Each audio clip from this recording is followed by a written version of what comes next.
সালামু আলাইকুম, welcome to my channel মা মেয়ের সংসার। কেমন আছেন সবাই? আশা করছি আল্লাহর রহমতে আপনারা সবাই অনেক বেশি ভালো আছেন।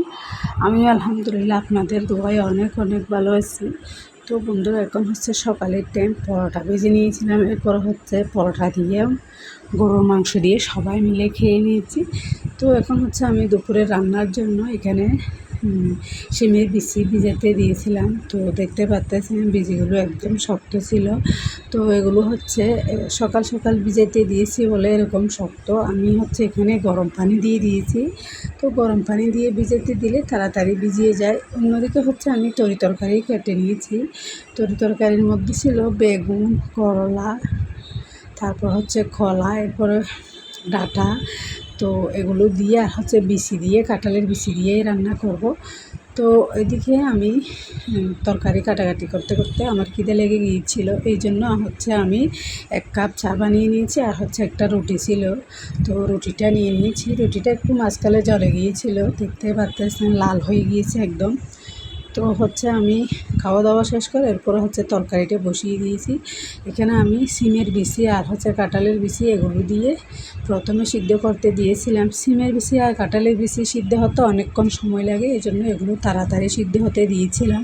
তো বন্ধুরা, দেখতে পাচ্ছেন মাশাআল্লাহ খুব সুন্দরভাবে সিদ্ধ হয়ে গিয়েছিল। এরপর হচ্ছে সিদ্ধ হয়ে গেলে এরপর আমি যে কেটে রাখা তরকারি ছিল এগুলো আমি এখানে দিয়ে দিব। তো এখানে আমি শুটকিগুলো ভিজাতে দিয়েছিলাম। তো নখ দিয়ে কিন্তু এগুলো ভালো করে পরিষ্কার হবে না, জালি দিয়ে পরিষ্কার করে নিব। তো আজকে হচ্ছে আমার সিন এরিয়াটা একদম লাল হয়ে গিয়েছিল। আমাদের পানিগুলো একটু আয়রন এই জন্য একটু লাল হয়ে গিয়েছিল। তো আমি আজকে সিন এরিয়াটাও একটু পরিষ্কার করব। বন্ধুরা, আপনারা ক্ষমা সুন্দর দৃষ্টিতে দেখবেন। তো এদিকে হচ্ছে আমি শুটকিগুলো ভালো করে পরিষ্কার করে নিয়েছি। তো এখন হচ্ছে আমি ভালো করে পরিষ্কার করে এরপরে আমি এখন তরকারির মধ্যে দিয়ে নিব। তো এখন যে কেটে রাখা তরকারি ছিল এগুলোও দিয়ে দিয়েছি, শুটকিও দিয়ে দিয়েছি। তো দেখতে পাচ্ছেন বন্ধুরা, শুটকিগুলো এখন একদম শক্ত শক্ত, কিন্তু সিদ্ধ হয়ে গেলে নরম হয়ে যাবে। তো যেরকম দেখতে হয়েছে বন্ধুরা, খেতে এরকম ভালো লাগবে। এদিকে হচ্ছে আমি ধনিয়া পাতাগুলো কেটে নিয়েছি। এরপর হচ্ছে সবগুলো সিদ্ধ হয়ে গিয়েছিল, আমি ধনিয়া পাতাও দিয়ে দিয়েছি। তো আজকে শুটকির তরকারিতে আমার কাছে তো দেখতে অনেক বেশি ভালো লেগেছিল। আপনাদেরও দেখতে যদি একটু হলেও ভালো লেগে থাকে তো বন্ধুরা একটা লাইক দিয়ে দিবেন, সাবস্ক্রাইব করে আমার চ্যানেলের পাশেই থাকবেন। কথা বলতে বলতে আমার শুটকির তরকারিটা হয়ে গিয়েছে। এদিকে হচ্ছে আমি শাক কাটাকাটি করে রেখেছি। তো বন্ধুরা, এখন হচ্ছে আমি শাকটা রান্না করে দেব।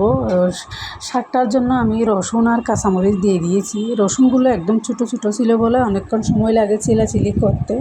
তো যাই হোক, আমি এখন শাকটা বসিয়ে দিয়েছি। একটু করে শাক রান্না করতেছি, কারণ আমরা মানুষ বেশি না বাসার মধ্যে, এই জন্য শাক অল্প করে রান্না করব। আর হচ্ছে মরিচের ভর্তা বানিয়ে নিয়েছি। এই মরিচের ভর্তাগুলো হচ্ছে শুকনো মরিচের ভর্তা। এখানে পেঁয়াজ, ধনিয়া পাতা, এরপরে হচ্ছে শুকনো মরিচ, লেবুর রস, সরিষার তেল।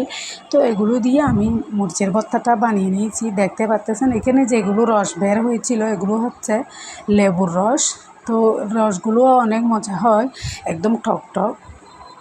তো আমার সবগুলো তরকারি রান্না হয়ে গিয়েছিল। তো দেখতে পাচ্ছেন বন্ধুরা, তো আমার ভিডিওটা যদি আপনাদের দেখতে দেখতে একটু হলেও ভালো লাগে থাকে বন্ধুরা, একটা লাইক দিবেন, সাবস্ক্রাইব করে আমার চ্যানেলের পাশেই থাকবেন। তো যদি ভুল ত্রুটি হয়ে থাকে ক্ষমা সুন্দর দৃষ্টিতে দেখবেন। যারা যেখান থেকে আমার ভিডিওগুলো দেখছেন, দেশ এবং দেশের বাইরে ছোট বড় আপুরা, খালামণিরা, আন্টিরা, সবাইকে অনেক বেশি ধন্যবাদ। তো বন্ধুরা, দেখতে পাচ্ছেন এখন হচ্ছে আমরা সবাই মিলে দুপুরের খাওয়াটা করার জন্য বসেই গিয়েছিলাম। শাক ছিল আর হচ্ছে মরিচের ভর্তা, এরপরে হচ্ছে শুটকি, সবগুলা দিয়ে আজকে দুপুরের খাবারটা আমরা করে নিব। তো দেখতে পাচ্ছেন এখন আমরা সবাই মিলে খেতে বসেই গিয়েছিলাম। তো বন্ধুরা, যদি আপনাদের একটু হলেও ভালো লেগে থাকে বন্ধুরা একটা লাইক দিবেন। যদি ভুল ত্রুটি হয়ে থাকে ক্ষমা সুন্দর দৃষ্টিতে দেখবেন। দেখতে পাচ্ছেন এখন আমরা সবাই মিলে খাবারটা খেয়ে নেব। তো আজকের ভিডিওটা হচ্ছে এতটুকু। সবাই সুস্থ থাকবেন, দোয়া করবেন যেন নতুন নতুন ভিডিও আপনাদের কাছে উপহার দিতে পারি মতো। আসসালামু আলাইকুম, আল্লাহ হাফেজ।